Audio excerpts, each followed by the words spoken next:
The third miracle of Jesus, the healing at the Pool of Bethesda. Open book John 5 verses 1 to 15. The city of Jerusalem was buzzing with the sounds of preparation. One of the Jewish festivals was approaching, and pilgrims from all over Judea were making their way to the holy city to worship at the temple. But not everyone came to Jerusalem for celebration. Just beyond one of the city's gates, the Sheep Gate, there was a pool called Bethesda. Surrounded by 5 stone colonnades, this place was no ordinary spring.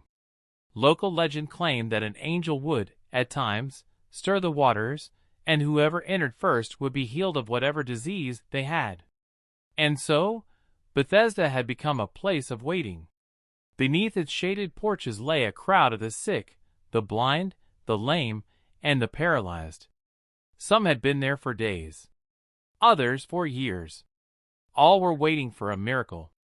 But most, like one man among them, were beginning to lose hope. This man had been an invalid for 38 years. Day after day, he lay beside the pool, watching others rush in, always just a little faster, a little stronger than him.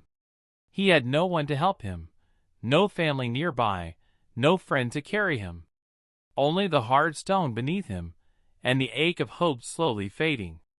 One morning, as the sun filtered through the pillars, and the city stirred with the sound of festival preparations, a man appeared, quiet, calm, with a presence unlike anyone else. It was Jesus. He walked through the crowd, not toward the temple, but straight to the pool, straight to that one man. Jesus looked down at him, lying there on his mat, and asked a question that seemed almost impossible. "Do you want to be made well?" John 5 verse 6. The man looked up, weary and confused. Was this a trick? Of course, he wanted to be healed. But years of disappointment had taught him not to expect too much. "Sir," he replied, "I have no one to help me into the pool when the water is stirred. While I'm trying to get in, someone else always goes down ahead of me." It wasn't a yes or no. It was the honest cry of someone who had waited too long and suffered too much. But Jesus didn't argue. He didn't scold his lack of faith or demand proof of devotion. He simply said, "Get up, pick up your mat and walk." John 5 verse 8. And just like that, the man felt it. Strength surged through legs that hadn't worked in nearly 4 decades. He sat up. He stood. His mat fell from beneath him as he stepped forward, not limping, not stumbling, but walking, healed and whole.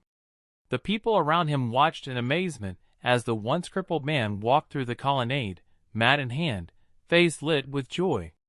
But there was a problem, at least in the eyes of the religious leaders. It was the Sabbath, the sacred day of rest. And according to their strict interpretation of the law, carrying a mat on the Sabbath was forbidden.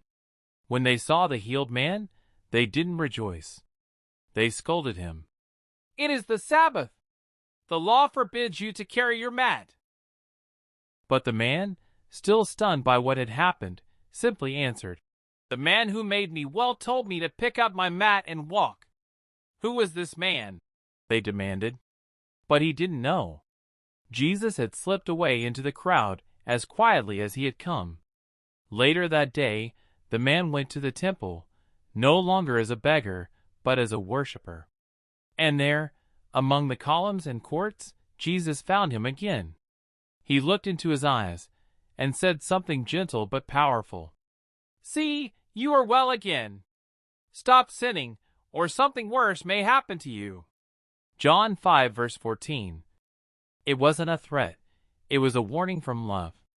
Jesus cared not only about the man's body, but his soul. Healing was a gift, but what the man chose to do with it would shape his eternity. The man went out and told the Jewish leaders that it was Jesus who had healed him. This was one of the early miracles that set Jesus apart, not just for healing, but for compassion, for divine authority, and for confronting the legalism of the time with mercy and truth. Jesus didn't wait for faith to be perfect.